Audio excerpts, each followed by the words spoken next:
Cause I heard him, and I'm giving you this, Aubrey. Yo, I'ma drug their ass off and pick them up and pip them out to my pip them out to my nigga. 'Cause I heard him, then I'm giving you this Aubrey, yo. I'ma drooge their ass off and picked them up and pipped them out to my ___. These guys have organized a mass organized effort to slander my name behind the scenes. So every time I say something, you just seen my part, because their part is behind the sun. But I want you to know I'm up for it.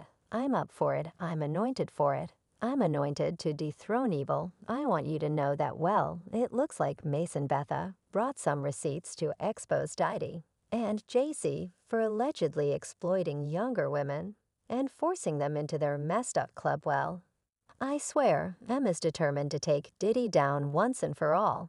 And he's not messing around. He's ready to breathe, stretch, shake, let it go, and drop all the tea, because recently he spilled some tea on Diddy, claiming that Diddy and Jay-Z are allegedly part of a messed up group where they allegedly assay women. And there is allegedly a very long list of victims, and Mace is ready to drop those receipts. Now everybody knows that Mace and Diddy have a very long history of bad blood. And it seems like Mace is still holding on to that grudge against Diddy, because the allegations he's making now are crazy, but not too far-fetched now.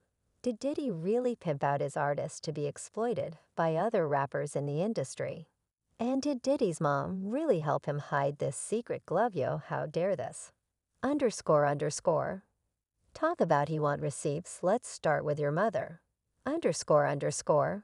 Your mother got the receipts. __. Everything is in your mother name. That's the one who got the receipts. __. Yo, it looks like Mace is on a mission to take Diddy down for good. This man has been relentless when it comes to Diddy, and he's not backing off anytime soon. Actually, it looks like 50 Cent and Mace are fighting for the #1 op for Diddy. But I still think the biggest out for Day is Karma. But it was almost like he was just waiting for Cassie to drop her lawsuit against Diddy. Because ever since then, Mace has been going in on him. Mace was once part of the Bad Boy Records lineup until a major fallout with Diddy mess up their relationship.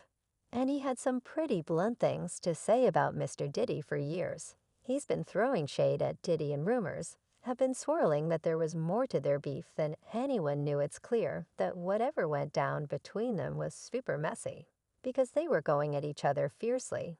The fallout led to a very public feud with Mace, even releasing a diss track squarely at Diddy, and continue to call him out on social media. In Mace's diss track, Oracle to Mace did not hold back at all. He went a cappella on in one of his recent shows. And one of the most memorable lines was, "Ninjas try to starve my kids and give my money to his firstborn, just never pay the artist. But they love to pay the freaks." Now, clearly he was referring to Diddy's alleged involvement in some unconventional activities that Diddy likes to call FOSS or freak-offs. Well, maybe has been determined to keep the heat on Diddy from the looks of it. He's not about to stop anytime soon. The whole situation has been just crazy to watch. And it's obvious that Mace has a lot more to say now. What adds an intriguing layer to this saga is that Mace released the track in 20,000, 122 more than a year before Cassie filed her lawsuit. But this sparked speculation that Diddy might have forced Mace into similar situations because he was very familiar with it.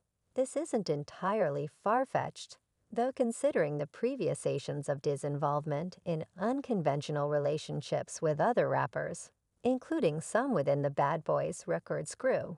But in case y'all don't know what I'm talking about, there have been rumors for years that Diddy allegedly liked to get down and dirty with his bad boy artist, especially the male ones. Well, that's how he and Cassie met in the first place when he signed her to Bad Boy Records. In fact, there are speculations that the only reason he signed Cassie was that he wanted her and wanted her under his control. Well, not only is Mace now coming out to expose Diddy, but he is also exposing Diddy's BFF JG. And according to him, not only are those two men the biggest names in music, But they have also allegedly been up to some shady stuff, what we've been talking about, the EXD trafficking charges that Diddy is currently facing with the feds. Well, Ma is now claiming that Jay-Z is allegedly involved in this, too, claiming that the two men both allegedly ran a secret club that was based on allegedly hurting women.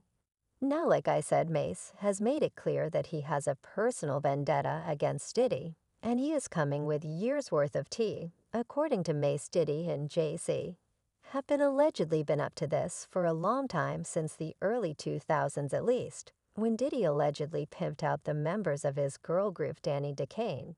To Jay-Z, allegedly, the group was made up of 5 girls: Andrea, Dawn D. Woods, Shannon, and Aubrey. They came together to form a band while on the MTV reality show called Making the Band. After the show ended, Diddy signed them to his Bad Boy label, and everybody expected that they would become superstars. After all, Diddy had already made a name for himself in the label that produced some big names in the industry. Diddy and Aubrey, in particular, clashed a lot, because Aubrey was not the type to sit back and let Diddy control her. And Diddy desperately wanted to control everything about them, from their looks to their clothes and all that stuff. But Aubrey wasn't having it. Can I ask a question? What do you want to look like? Do you want to look like a Playboy playmate? Do you want to look like you? I'm done with all of that. No, what do you want to look like? What do you want to look like? I'll tell you. I'm not focused on me. I'm focused on what this group should look like and how I should fit in this situation. You like big hair, though. You do like big hair. You like big hair. You like a lot of makeup and all that. Actually, I don't like big hair. I don't like certain makeup. I'm very flexible with what you want to do. And I've worked with everything that you've thrown. I'm not seeing the flexibility you gaming me. Your hair people came in today, and they said this is how it needs to be. You know what I'm talking about. You're pushing your own. I'm not worried about whether my hair is straight, curly, whatever. I'm not here in a group to have curly, straight, big makeup. Whatever, I'm here in a group to sing with my group. And that is all I care about, for real. Now, remember last year when Diddy randomly decided to give his artists back their masters? At the time, he claimed that he was doing it as a show of goodwill, saying it's just doing the right thing. I think that we as an industry and as a people have to look in the mirror and make a shift forward. It's about evolving, leading by example, and reforming an industry that needs it in a world that needs reform. Well, Mace was quick to call BS on that, claiming that Diddy had held on to his publishing for the past 24 years. He said he tried to buy back his publishing, which had been sold for $20,000, offering Diddy $2 million. Allegedly, Diddy refused to sell for that price and instead told him to match a European offer or wait until he was 50. So Diddy suddenly decided to return the masters free of charge. Seems suspicious. Well, here's the scope. Before he handed back the masters to his artist, there was a little detail he conveniently left out to the public. Sneaky, right? Turns out he slightly coerced them into signing an NDA. Translation: they were sworn to secrecy, pledging never to spill tea about what went down during their time of Bad Boy Records. At the time, it seemed like a nice move, a touch of goodwill from the music mogo. But now, knowing what we know, there's more to this story. And it makes sense why Diddy wanted everyone quiet. Diddy was already aware of Cassie's plan to drop a lawsuit. So what's a savvy businessman to do? Get ahead of the storm, of course. It turns out those endas weren't just about keeping the peace. They were a strategic move to get as much positive publicity as possible before this legal avalanche came down on him. Talk about playing the per game like a chess master. However, some of his former artists saw right through this action and refused to sign the NDA. One of those people was Aubrey. And in order to get that, I have to release him for any claims or wrongdoings or actions prior to the date of the release. I have to sign an NDA that I will never disparage Puff, Bad Boy, Janice Combs, or Justin Combs' music, or EMI or Sony ever in public. She then claimed that not only would Diddy body shame them, but he also tried to hook up with them and got mad when they turned him down. Thing you could imagine why somebody would want to fire somebody. Can you give us a little I wasn't willing to do what was expected of me, not talent-wise, but in other areas, Mitch. And were other girls doing, I was the only one that was in those types of positions. Now remember how I said that Diddy was obsessed with controlling them and their looks.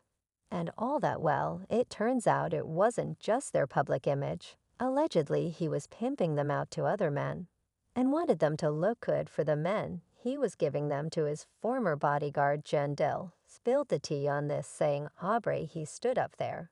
And he said in front of a lot of people, we were in the studio and I said something to him. And walked out the studio, he said, yo, I'm a drug date off. And picked them up and pipped them out to my Nick. He said, I'm a drug them out, I'm a get them all on drugs, and I'm a pimp they're out to my. I was like, they're somebody, kids. And walked out, but hold on, according to Mace, there was something even more sinister going on with Diddy and his artist when he wasn't.